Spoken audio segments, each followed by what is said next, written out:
should have recorded a little bit while I was doing my makeup and my hair or whatever, but it's cool. I'm on my way to Atlantic Station. I'm about to go get something to eat real quick and go to the movies to go see who's like music off, because I don't know if this one is copyrighted or what.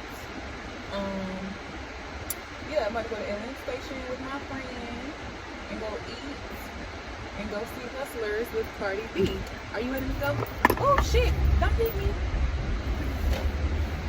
Yeah, so anywho, about to go get some gas real quick before I pull up at Atlantic Station. It's 1:59 right now, and the movie starts at 3:05. So they got to do. Come on, but yeah, so y'all know that's the cheap gas. And you know what? I kid you not, it never fails.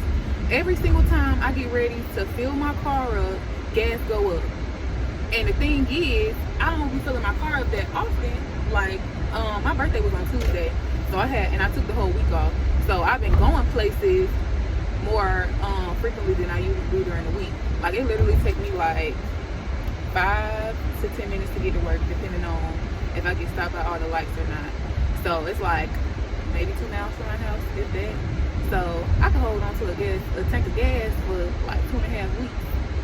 And I probably could have been somewhere on the weekend and still, like, my car is good on gas, on top of I don't have to drive that far.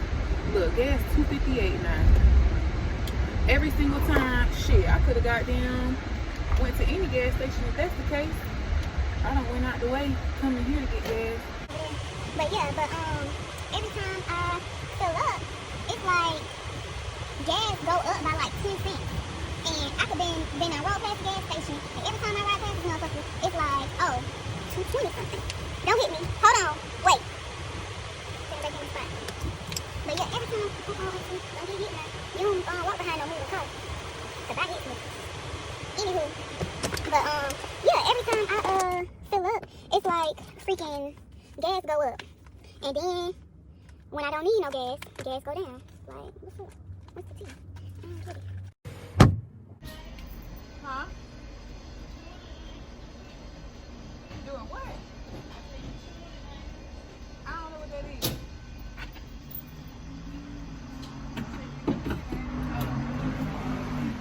Thank you. How are you? 26. Ooh, thank you.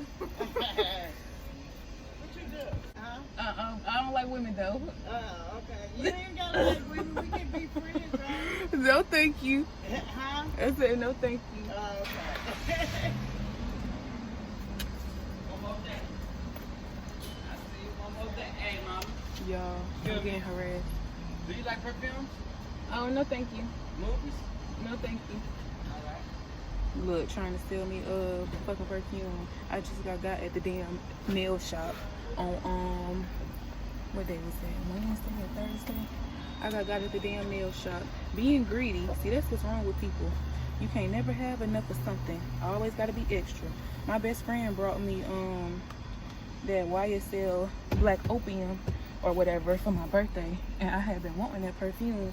But the thing is, I always buy the large size perfume, like the 3 ounce, 3.3 or whatever ounce.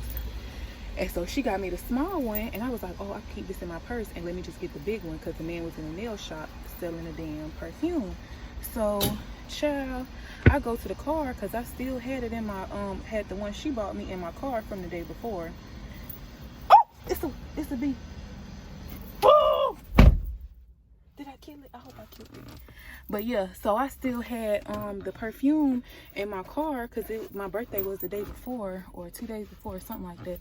So I had the gift bag in my car. So I come back in the damn nail shop and put the box next to each other. The shit was fake. This nigga had took my money already, and he fucking dipped. As soon as he saw me come back, he knew that shit was fake. Y'all, this lady's trying to be my damn sugar mama. I'm done. But anywho, so side note, y'all, so I got 500 miles, baby. See, that's what I'm talking about. Fill up and I could drive a long ass goddamn time before I need some more gas. Anywho, so I have been reading this book by G.L. Lambert called Men Don't Love Women Like You or something like that. and it's pretty much just about dating. It's kind of like a self-help book. I have another self-help book that I got. I haven't started that one yet. It's called Boundaries, and that book is like pretty much supposed to help you with creating boundaries in your life, your personal life. They have different ones. Actually, they have one for like marriage, one for like parenting, one for dating, and then one for just boundaries in general. But I bought the book because I feel like, well, not I feel like, I know that I have a problem with like saying no, creating boundaries with people, doing stuff that I don't really want to do, but I'm doing it for the benefit of the next person and not really taking my own feelings into consideration, which is not healthy. So I also started going to counseling because I feel like we as Black people, or just minorities in general, we're not really that aware of mental health and depression. All of that shit is real. Like, I don't feel like I'm depressed right now, but I know I have been before, and I know that, you know, it's a lot of things just from growing up. Like, we all go through trials and tribulations throughout our life, and I feel like if you don't acknowledge those things that you've been through and put yourself in a position to use them to empower yourself instead of using it as a crutch of like, oh, I'm like this because of X, Y, and Z, then you will forever be, you know, complacent. And I want to be the best me possible. So taking my Black ass to counseling. And that's a book that she suggested, so I bought that, and I haven't started reading it because I've been reading this other book.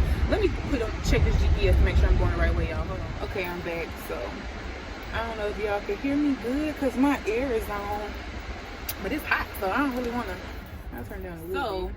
Pretty much just reading it, especially like the first 2-3 chapters, like, I feel like you gotta kind of be a person to have tough skin to read this book, because you might be like, oh, who the fuck this nigga think he is, because he used bitch a lot and seems kind of condescending. But if you're open-minded to the fact that, like, okay, let me not get so defensive because the shit that he's saying is fucking true. Like, I feel like he read my ass. Like, so it was a part in the book that was asking, like, you know, the way, well, not asking, but it was saying pretty much the way that we get in situations with these men where it's like they know so much about us, we so trusting in them and everything, and they pretty much know our whole life story. And it's like, even though we ask questions or try to kind of get to know them, it's kind of like surface level, but they get into our head and know so much about us because we're so open and willing to, you know, share information about ourselves and be deep, because it's like they listening or whatever. You just blabbing your damn mouth because they listening, but they using this as a method of kind of sort of control over you. And then it get to a point where you so open to this person or whatever the case may be, and like, they can stop fucking with you at the drop of a hat because they're not as invested in you as you are in them. Men are not as emotional off rip as we are, unless you are that type of person that makes them want to be that way. So it's like, put women in categories of a game changer and a placeholder. So you can even be married to somebody and still be a placeholder. It's like, okay, you're convenient for this moment. Yeah, I do like you. I fuck with you. You know, I have love for you and all of that, but I'm not in love with you to the point where I want to be with you for the rest of my life. And it's trying to flip the mindset of women to not be servants. Like, traditionally, just from society, we've been raised to, like, you know, be submissive to a man, you know, go out of your way to do things for other people, to not seem like, you know, you mean or a bitch, go above and beyond for other people. Sometimes you say yes when you really want to say no, shit like that. And the book was pretty much like, well, I'm not done with it because I'm still reading it. Actually, I'm not even that far. I'm probably like on the 4th, 5th chapter maybe, I don't know. But yeah, so it's like pretty much telling you how to be confident, stop using your insecurities or whatever, and well, not stop using your insecurities, but acknowledging your insecurities and pretty much getting over them. Like, you ain't gotta be the baddest bitch. It's always gonna be somebody that look better than you, that got more than you, all of that or whatever, which we already know that. Well, I already know that, but that doesn't take away from who you are. And at the end of the day, whether you got a fat stomach, pimples in your face, flat ass, big ass, whatever the fuck it is, you better love that big love, whatever goddamn kind of ass you got, because that's what you got. And having surgery or going on a diet or whatever is not going to change your mental. True enough, you can go and do all of these things. You can go on a diet, you can goddamn go have surgery, the same type of shit like I did. You can go do all of that, but that's not going to change how people perceive you. Like, yeah, it may physically be different, but it's the way that you carry yourself. It's your mindset, the confidence that you have. You could be a big bad body bitch, but that confidence, though, that's what's going to attract people, and that's what's going to make somebody love you for who you are. You know what I'm saying? So the book is really kind of like just playing into all of that, and that shit is real. Like, I know y'all done seen before, you know what I'm saying, somebody, it's like, damn, I look better than her, or I got more than her, whatever. Not to say that this is the right way of thinking, but I'm pretty sure everybody's been in a situation where you see somebody that's just, they got some shit that you would want, or not even necessarily that, but it's like, damn, you know, how is she so confident in her skin and she don't look like the cover of a magazine, or she got a big ass nose, or she don't got no titties, or she got a huge damn rack and look like that shit is breaking her back, and I got the same thing, but how she's so confident with it, and it's such a struggle for me. It's because of your mindset. That's the key right there. So I don't know, like, I like this book, fucking with this book or whatever. I don't even know if I'm gonna leave this into the video because I'm really pretty much talking about not shit right now, but yeah. Anyway, the book is pretty good, and I think you guys should read it, especially if you're dating and you feel like you've been into situations repeatedly or shit just not working out for you and you really don't understand why. I think it helps you reflect and take a step back and look at yourself and do some soul searching. Like, it's okay with being a bitch. It's okay with being selfish and doing things because that's what the fuck you want to do. Don't go out your way for no nigga if that's not some shit that you don't want to do. You know what I'm saying? Like, you living your life for yourself. At the end of the day, the life that you lead is your choice. You make all the decisions in your life. This is your goddamn movie, and you the main character. You the star of this bitch. Just because it's somebody that love you and they in your life and all of that, they still supporting characters. Nobody should take the front row seat or take the leading role in your goddamn movie or your life. And that's just that on that, baby. This book is giving me a little, you know. Is this my street? Yes, it is. Okay. But yeah, the book is really like shedding some light and some insight just on a lot. And I'm fucking with it. I really do like it. Anywho, I'm gonna talk to y'all when I get there. Hey guys. So I fucked up. I forgot to record once I got to my destination. Oh, you guys will be so proud of me. I took a bunch of pics today at Atlantic Station. Trying to get more comfortable with myself and taking full body pictures. Like, I don't mind taking full body pictures, but the thing is, I feel like I've been needing to be in control of the picture, because I feel like when other people take my pictures, they don't really come out the way that I like, or I feel like I be looking kind of weird or whatever. And I know that I get better angles of myself.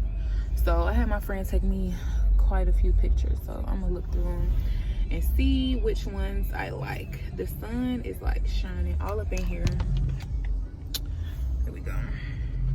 My makeup done oxidized and I'm looking like a snake. My hair is crazy, but I feel like I look like a mamacita, honey. This red on these big juicy lips is popping. You hear me? Anyway, I am about to be pulling up in the house. Oh shit. How the hell I'm gonna make the damn meat before I go to the store and I ain't even got the meat? So that's a dub. But I think I might cook on Facebook Live. Oh, it's a lot of people on my street, honey. What the hell? Somebody must be having something. But one thing about it though, I'm gonna need y'all to get from in front of my goddamn house. I can't even get in my own damn driveway. Please do not be parking in front of my house.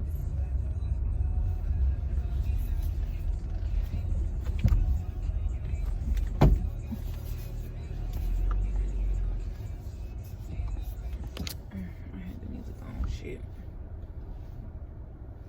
Okay. So I'm home, guys. Camera cut off. But I'm home. And